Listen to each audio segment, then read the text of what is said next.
Vocês devem sempre ver algum tipo de conteúdo que fala que protetor de FPS 30 ou 50 são a mesma coisa. Que a diferença no percentual de proteção entre FPS 30 e 60 ou 50 é muito baixa e que não se justificaria usar um FPS 50 em detrimento do FPS 30. E eu tô aqui para convencer vocês de que especialmente essa diferença entre o 30 e 50 ela é importante. Voa, cara, voa! Uma diferença entre o 30 e o 100 também vai ser importante, mas uma diferença entre o 50 e o 100 talvez não seja tão grande assim. Então vem cá que eu vou tentar explicar para vocês qual que é essa diferença e por que que isso é importante. Então eu vou trazer para vocês aqui no ponto de vista da física e da biologia, da fotobiologia. Veja, é muito legal vocês entenderem que do ponto de vista físico não está errado falar que a diferença ela não é tão grande. Mas do ponto de vista do que vai causar na tua pele, tá errado. E aí a gente vai discutir isso aqui um pouquinho. Oi, eu me chamo Vitor Infante, eu sou doutor em ciências farmacêuticas, minha ênfase em cosméticos, especialmente protetor solar, minha vida, amo, adoro trabalhar com proteção solar. E não só isso, mas também com os métodos de avaliação de proteção solar. E eu tô aqui hoje para explicar para vocês um pouco sobre essa polêmica, qual que é o FPS que eu devo usar, né? Vamos levar em consideração, primeiro de tudo, que você está aí no Brasil, o Brasil é um país tropical, esse país tropical, ele precisa de uma proteção solar diária, mesmo no inverno. Eu falei lá no meu vídeo de rotina que eu não uso protetor solar no inverno aqui na Alemanha, porque o inverno na Alemanha não tem índice UV, tá? Podemos discutir um pouquinho sobre o UVA depois e tudo mais, mas usar protetor solar não está nos guidelines, não está na situação do que o dermatologista vai te recomendar para a Alemanha. Para o Brasil, o inverno vai ter UV, minha filha, então você vai ter que usar também, tá bom? A luz solar ela é composta por diferentes tipos de radiação e uma pequena parte dela corresponde ao UVB, que é justamente a faixa com mais energia e é que é responsável pela queimadura solar que a gente sempre vê. Essa radiação ela chega até a pele na forma de fótons, que são pequenos pacotinhos discretos de energia.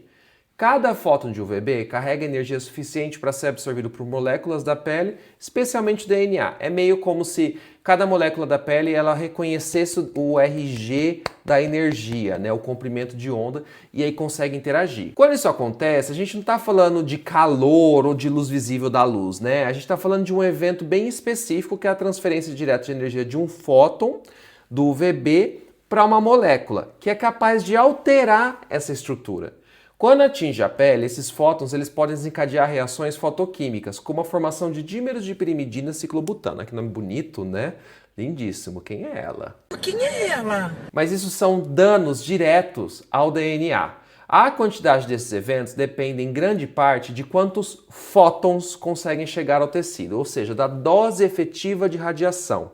E é nesse ponto que a fotobiologia entra aqui e a gente vê a diferença. A pele ela não responde somente à energia total, mas o número de eventos moleculares induzidos. Assim, mesmo pequenas variações na quantidade de fótons que atingem a pele podem levar a diferenças relevantes no dano biológico acumulado ao longo do tempo. Do ponto de vista físico, né, a radiação UV que chega à pele, após passar pelo protetor solar, pode ser entendida de forma bastante direta. Então, cada fóton, isto é, cada pacotinho de energia da luz, tem uma certa chance de ser absorvida ou desviada pelos filtros. Esse processo segue leis muito bem estabelecidas, como a lei de Beer-Lambert. E o ponto importante é que os fótons eles se comportam de maneira independente, então cada um vai fazer o que quer. Em outras palavras, um fóton não sabe o que aconteceu com o outro. Assim, se um protetor deixa de passar 3,3% da radiação, que é o que acontece no FPS 30 quando está bem aplicado, tá? Porque eu sei que vocês também não aplicam direito. Por isso que a gente diz que do ponto de vista físico, o sistema ele é essencialmente linear. Menos radiação significa proporcionalmente menos fótons chegando e cada um contribui de forma direta para a energia total depositada. Não há um efeito acumulativo sofisticado nesse nível, nem amplificação. É basicamente uma soma aqui que está sendo feito. Então, quando alguém olha, né, para esse 96,7% versus 98% de bloqueio e conclui que quase não muda nada, está raciocinando dentro dessa lógica da energia total. O ponto interessante é que essa mesma física, quando olhada pelo lado da radiação que passa e não da que é bloqueada, já mostra uma diferença proporcional relevante no número de fótons que atinge a pele. E o que ajuda a entender por que, biologicamente, essa diferença ganha muito mais peso. Quando se compara um protetor solar FPS 30 com 50, à primeira vista a diferença parece quase irrelevante, né? porque do ponto de vista físico, como eu falei para vocês, o 30 bloqueia cerca de 96,7% da radiação UVB, enquanto o FPS 50 bloqueia aproximadamente 98%. Então aqui, gente, trata-se de um ganho de pouco mais de 1 ponto percentual, algo que sobre uma lógica puramente linear que a gente tem normalmente parece insignificante. Só que aí lembra, a gente está ignorando a forma como a radiação interage com a pele no nível biológico. O FPS, que é esse fator de proteção solar, está relacionado à fração de radiação que atravessa o protetor solar, isso é, a chamada transmitância. E tem relação com UVB. De forma aproximada, essa relação pode ser expressa como o inverso do FPS. Então a gente divide pelo 30, por exemplo. Né? Isso significa que o FPS 30 permite a passagem de cerca de 3,3% da radiação UVB incidente, que foi por isso que eu estou falando 3,3 para vocês, enquanto que 50 é 2%. Essa fração transmitida é o que a gente pode chamar, né, que é a radiação que efetivamente entra na pele. Só que provavelmente é muito mais porque a gente não aplica a quantidade necessária geralmente. E tem que pensar nos dias, né, também. Se você vai para uma praia, muitas vezes você já vai ter uma perda por conta do vento, por conta da areia, por conta da água. Você perde muito protetor solar, né? Atrito, fricção. Né? Isso daí é a parcela de radiação que não foi absorvida, refletida ou espalhada pelo filme do protetor e que, portanto, consegue penetrar nas camadas cutâneas. Do ponto de vista físico, essa radiação é composta pelos fótons, que eu já expliquei para vocês, né? Que vai depender da dose e que parece, né, 3,3 para 2%, é uma pequena variação, né? Muito abstrato. Só que reduzir o número real de fótons, gente, pode chegar a reduzir aqui 40%. Em termos relativos, né, isso corresponde a uma diminuição de aproximadamente 40% na quantidade de fótons que consegue atravessar de um protetor para o outro.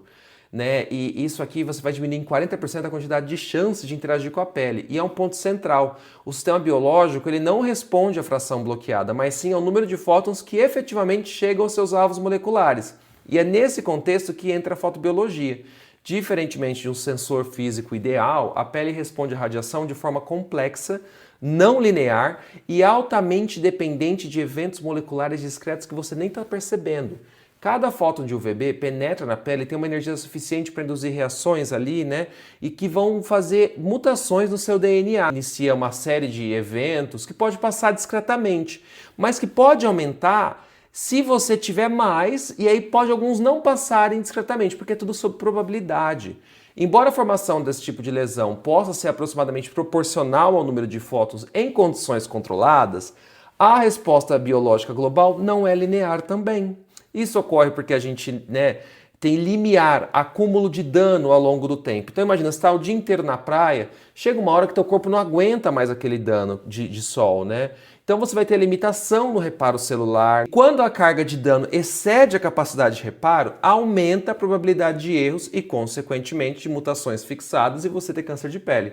Então uma redução de 40% do número de fótons incidentes pode resultar, sim, numa redução desproporcionalmente maior no dano acumulado, especialmente em exposições repetidas ao longo da vida e num dia que você está se expondo demais. Além disso, em condições reais de uso, fatores como aplicação irregular, espessura insuficiente do filme, degradação dos filtros, exposição prolongada, tornam a fração transmitida ainda mais relevante. Nesse cenário, né, pequenas diferenças na transmitância, em condições ideais, se traduzem em diferenças significativas na proteção efetiva. Em última análise, é essa radiação residual que dirige os processos que, ao longo do tempo, podem contribuir para o desenvolvimento do câncer de pele, porque é o acúmulo que você não está vendo, né?